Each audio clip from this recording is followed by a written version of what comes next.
Welcome back. Thanks for joining us here on Breakfast Television. It is 7:17 on this Wednesday morning.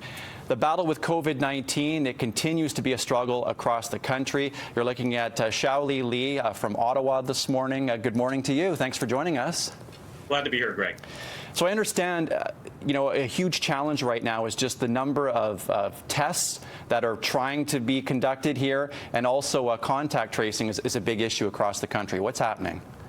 Yeah, we're really hitting the limits of what test and trace can do. That's not to say it's not a good idea. It's just the contact tracers in Canada are starting to get overwhelmed. In an ideal situation, the whole point of something like a social bubble is to limit the amount of people that a positive case can infect, and also limit the amount of work that a contact tracer has to do. So say there's a new case, that person's social bubble is only 4 people. That's 4 people the contact tracer has to call. But what happens when one of those 4 people has been in contact with 20 or 30 people? That's kind of the situation we're dealing with right now. We've got a real mess on our hands in some places. This has happened at a scale really beyond what Canada anticipated. We had crushed the curve back in the summer, but with this resurgence in cases, we're in that situation I just described, where there are contact tracers looking at contacting dozens of people rather than a small number. Public health is being very clear. We're in a second wave. Case numbers are rising, and health systems are starting to get stressed. It's painful. It's difficult, but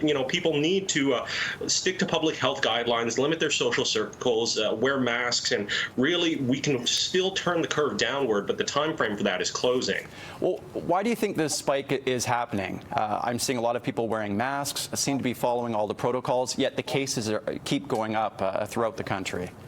Well, it could be any number of many factors. Every pandemic in history has had a second wave, so it could have been something like lifting lockdowns too soon. It could be something like people in public places are sticking to health guidelines, but, they're actually going to a private gathering with 8 or 9 people, and that could become a new cluster itself. It's probably some sort of combination of these factors, but what we know for certain is the pandemic in Canada is growing, and it's growing faster than in the spring. When experts chart the growth of COVID, we get something called an R number, and that's how many new people each positive case infects. So if the R number is 1, that means every positive case has infected 1 other person. If it's 2, that means a case has infected 2 other people.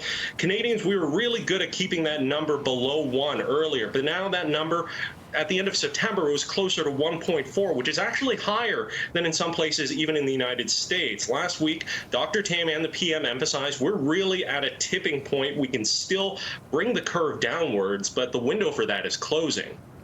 We've heard a lot of talk about rapid testing. I know they're working on implementing that at the airport here. In particular, the Abbott rapid tests. When do you think these will be rolled out? Well, the tests, as you mentioned, they're going to be a huge help. The government announced the purchase of them in the middle of September, 7.9 million of them. Obviously, we've all seen the long lineups at COVID testing centers, and part of that is because they didn't have these rapid tests. Sometimes these tests had to be sent off to a lab somewhere, and that resulted in that long turnaround time. But the question is, as you mentioned, when are we going to see them? In August, Abbott said they had only delivered 7 million of them in total. So we do have a big question mark as to when we're going to get them. How many are going to be in that first delivery? Dr. Tam yesterday said that we could start to see them rolled out by the end of this week or early next week. The priority, she says, is to get them to COVID hotspots and remote areas where they can't wait for that long turnaround. This is the Abbott ID Now test, of course. Rural communities where you can't wait to find out if there's a cluster or not. You need to know right now, and these can deliver those results in 15 minutes. But Health Canada, they also say they're planning to hold back a reserve of tests, so if a crisis situation emerges somewhere, they can send them out and deploy them on the ground very quickly. But we don't know how many Canada is going to get in the first delivery, and we're not sure exactly what the distribution is going to be. Still lots of questions. All right, thanks, Xiaoli Li. We appreciate it as always. I'm glad to be here, Greg. All right, see you again real soon.